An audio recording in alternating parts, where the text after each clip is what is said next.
Not every truck is built tough. Behind the shiny chrome grills and roaring engines, some pickups hide a truth so ugly it can ruin your wallet, your patience, and even your trust in the brand you once swore by. Today, we're exposing the 8 pickups that turned pride into regret. These are the trucks that looked like smart buys on paper, but in reality, became financial nightmares the moment you drove them off the lot. And if you're even thinking about buying one of these used, you might as well set fire to your savings. Let's start with the mid-size pickup that lured buyers in with promises of efficiency, only to destroy their trust: the Chevrolet Colorado diesel. The sales pitch was simple. Why waste money on a massive Silverado when you can get something smaller, smarter, and more fuel efficient? The 2.8-liter Duramax diesel seemed like the perfect balance between towing muscle and sipping fuel. Chevy marketed it as the clever choice for people who wanted truck capability without breaking the bank. But in reality, the Colorado diesel became one of the most expensive mistakes buyers ever made.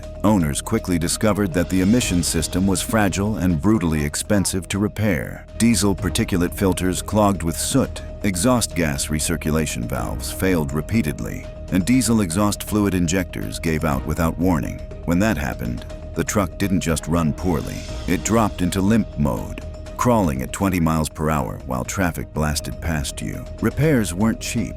Emissions problems alone could run anywhere from $8,000 to $10,000. And just when you thought you were done, the turbocharger often failed before 80,000 miles, adding another $4,000 to $6,000. If metal shavings spread through the engine, repairs could easily climb into 5 figures. Add in sensors like nitrogen oxide monitors or DIF level sensors, each costing more than $2,000, and suddenly, a fuel saver became one of the most expensive trucks to keep alive. Worse still, performance was disappointing. Turbo lag made the truck feel sluggish in traffic. The ride was rough and rattly, and resale value collapsed so fast that by 2025, these trucks were practically unsellable. Buyers thought they were getting clever. Instead, they were getting conned. But if you think Chevy fans had it bad, wait until you hear how Ford betrayed their most loyal truck buyers. For decades, the F-150 was the king of American pickups. Millions of drivers trusted it as the toughest, most dependable truck on the road.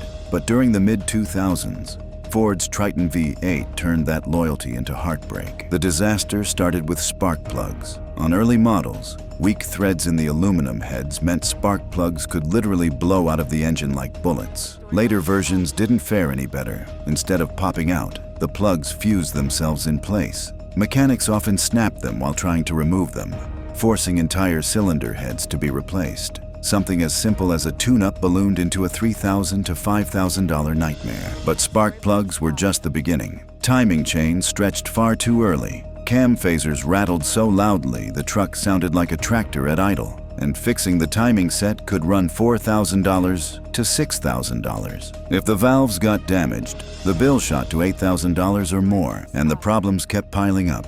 Coil packs failed one after another. Oil leaks, coolant leaks, gasket failures.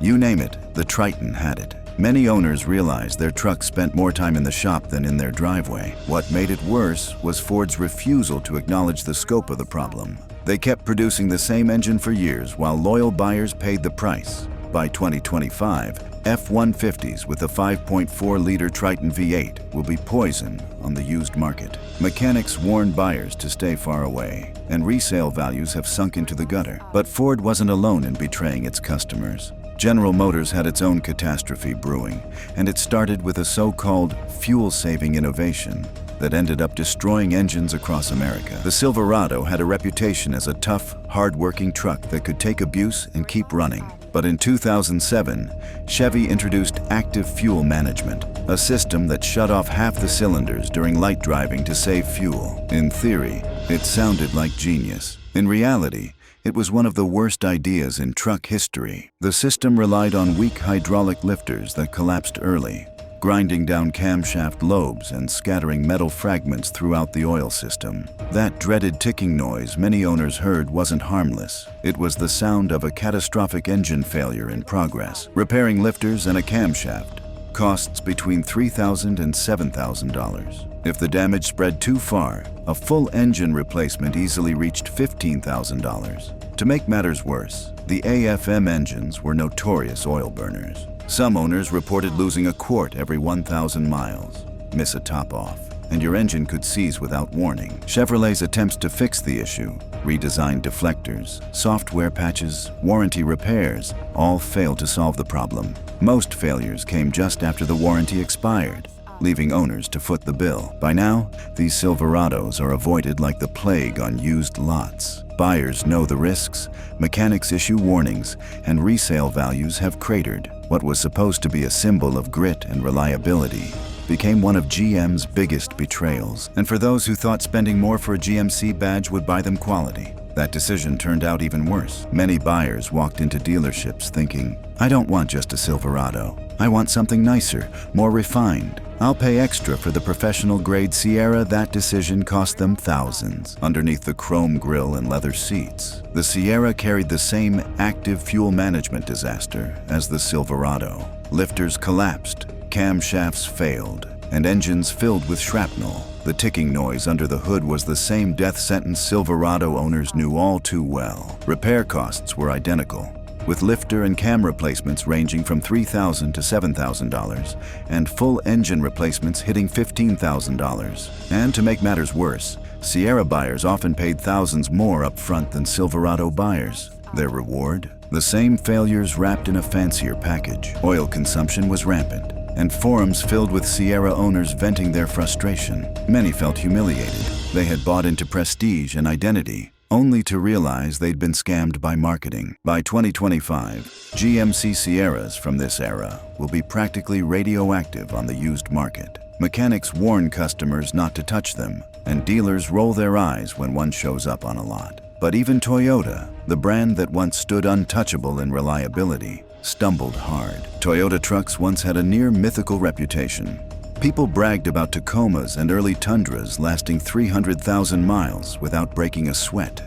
That reputation made buyers flock to the 2007 to 2013 Tundra with its big 5.7-liter V8. They thought it was the safe bet, the truck that would never let them down.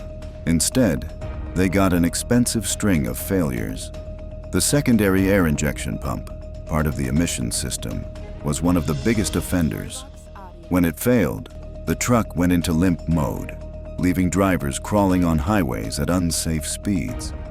Repairs often cost $4,000 to $6,000. The rear differential was another weak point.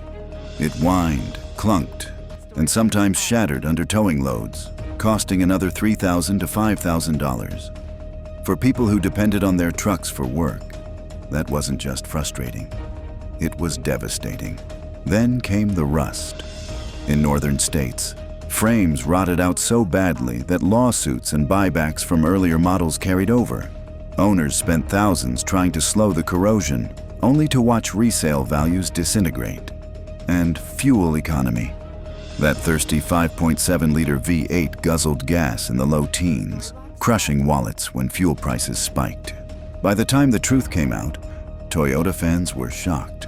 The brand that was supposed to outlast the competition had fallen into the same traps as the domestics.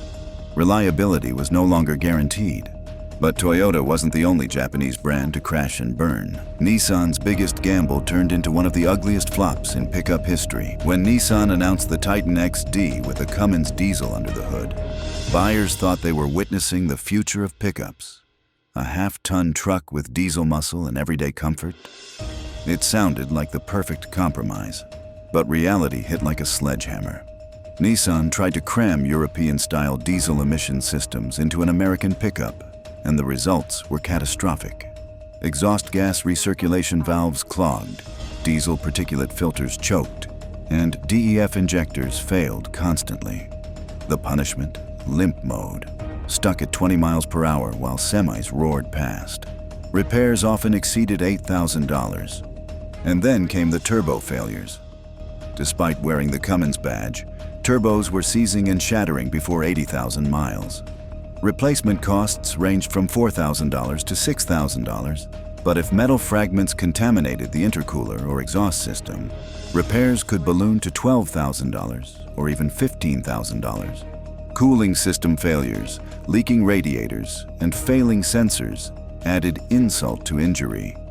And since Nissan killed the Cummins Titan after just 3 years, Parts are now hard to find, and dealers want nothing to do with them. By 2025, Titan XD diesels will be some of the hardest trucks to sell. But Nissan wasn't the only one burning buyers.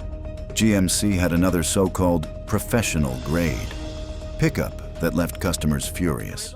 When full-size trucks started getting huge and expensive, many buyers looked to mid-size alternatives. The GMC Canyon seemed like the perfect compromise, smaller than a Silverado, but bigger than a compact and carrying the prestigious GMC badge. But instead of getting balance, owners got disappointment. The Canyon's 8-speed automatic transmission was infamous for harsh shifts, shuddering on highways, and hesitation that made merging onto freeways nerve-wracking. Dealers offered quick fixes like fluid flushes or software updates, but the problems always came back. Electronics failed left and right. Infotainment screens froze, backup cameras died at the worst possible moments, and dashboards lit up with false warnings. Some drivers even lost power steering assist without warning, leaving them wrestling the wheel in parking lots. Performance wasn't much better. The base 4-cylinder engine was painfully underpowered, and even the optional V6 felt sluggish compared to rivals. Add towing to the mix, and the Canyon's limitations became painfully clear. The cruelest part? Buyers paid more for the GMC badge, thinking they were getting refinement and reliability. Instead, they bought an overpriced Chevrolet Colorado with the same flaws. By 2025, resale values have collapsed, and these trucks sit unsold on used lots. But the final betrayal came from a truck that promised to revolutionize the market with eco-friendly diesel power, only to end up as the most worthless pickup of the decade. When Ram introduced the eco-diesel, it sounded like a dream. Over 700 miles of highway range on a single tank, real towing power, and fuel economy that rivaled family sedans. For a moment, it looked like Ram had built the perfect truck, but beneath the surface, disaster was waiting. The 3.0-liter turbo diesel V6 was fragile. Timing chains failed, bearings wore out early, and oil coolers leaked, crippling engines before 100,000 miles. Complete replacements often ran $15,000 or more. The emission system was another disaster. DPF clogs, stuck EGR valves, and failing DEF injectors left trucks in limp mode. Emissions-related repairs alone often cost between $8,000 and $12,000. Owners who thought they were saving money at the pump ended up draining their savings at the repair shop. Then came the scandal. Regulators discovered software tricks designed to cheat emissions tests. Lawsuits, recalls, and fines followed. Ram's eco-friendly marketing turned into a black eye, and loyal owners were left holding the bag. By 2025, resale values have collapsed. Dealers slash prices to move them, and many won't accept them on trade-ins at all. Forums are filled with horror stories of failed engines and bankrupting repairs. What was supposed to be the future of trucking became one of the biggest betrayals in automotive history.